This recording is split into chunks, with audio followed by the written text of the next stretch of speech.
Tubahaye ikaze kuri Clinton Sports, reka amakuru yacu tuyahereye kuri transfer zirimo kugenda zivugwa, duhereye mu ikipe ya AS Monaco. Iyi kipe ya AS Monaco nyuma yuko Aurelien Tchouameni ashobora gusohoka muri iyi kipe akerekeza mu ikipe ya Real Madrid, amakuru dukesha Talk Sport iravuga ko iyi kipe ya AS Monaco ishobora kwerekeza amaso yayo ku munyamara ukinira ikipe ya Brighton Yves Bissouma, akaba ariwe waza kubasimburira uyu musore Aurelien Tchouameni. Dukomereze mu ikipe Inter de Milan. Iyi kipe Inter de Milan bivugwa ko ishaka umusore Romelu Lukaku, ndetse uyu musore nawe yifuza kuba yasubira mu ikipe ya Inter, aho yaje kuivamo umwaka ushize yerekeza mu ikipe ya Chelsea. Bivugwa ko Romelu Lukaku ntacyo atazakora cyose gishoboka kugira ngo abe yasubira mu ikipe ya Inter de Milan, dore ko we anavuga ko niyo bamutizayo yabyemera. Iyi kipe ya Inter de Milan rero bivugwa ko yaba ishaka kurekura Lisandro Martinez akerekeza mu ikipe Tottenham Hotspur wifuzwa na Conte.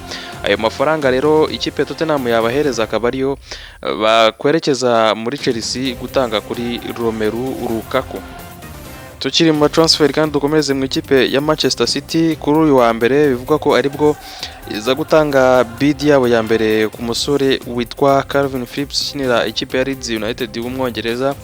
Uyu musore rero Pep Guardiola arabona ari we musore waza kumusimburira Fernandinho uzatandukana n'iyi kipe. Si uwo gusa kandi kubera ko uruhande rwabo rw'ibumoso kuri gatatu rufite ikibazo, ikipe ya Manchester United Manchester City irifuza Marc Cucurella. Uyu musore rero wazamukiye muri La Masia mu kademi ka Barca akaza no gukina Espanyol, ariko ubu ngubu akaba arimo gukinira Brighton Hove Albion. Uyu musore rero ikipe ya Manchester City irabona ari we watanga igisubizo kuri gatatu yabo. Mu ikipe ya Chelsea kandi barifuza umusore Jules Koundé bamwifuje no kuva mu kwezi kwa mbere biranga. Ikipe ya Sevilla akinira bivugwa ko yo nta mafaranga izemera bataguze Release clause y'uyu musore rero ni miliyoni 65, ariko ikipe ya Chelsea irifuza gutanga miliyoni hagati ya 45 na 51. Ubwo rero no gutegereza tukareba ese ikipe ya Chelsea na Sevilla bazumvikana kuri uyu musore.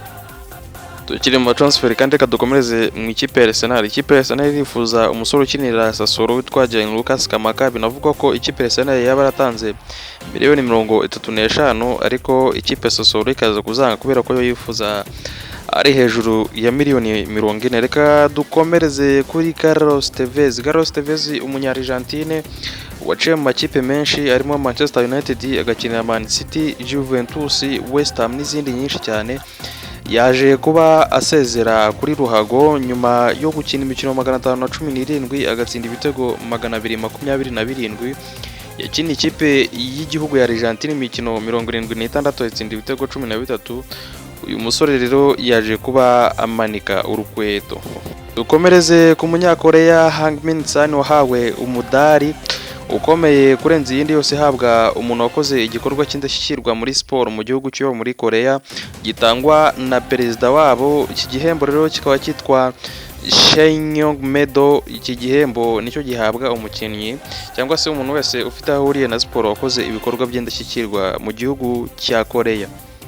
Umunya-Senegal Sadio Mane akomeje kuba Sadio Mane nyuma yaho yarayatsinze ikipe ya Benin ibitego 3 hat-trick. Ikipe ya Senegal yatsindaga 3-1 akaza kuba atsinda ibitego 3. Yaje kuba umunya-Senegal urusha abandi ibitego, uwo niwe top scorer w'ikipe y'igihugu ya Senegal n'ibitego 32. Tukiri mu batop scorer b'ibihugu ku mukino, ikipe ya Netherlands cyangwa se umuholandi yatsindaga umubirigi ibitego 4 byose.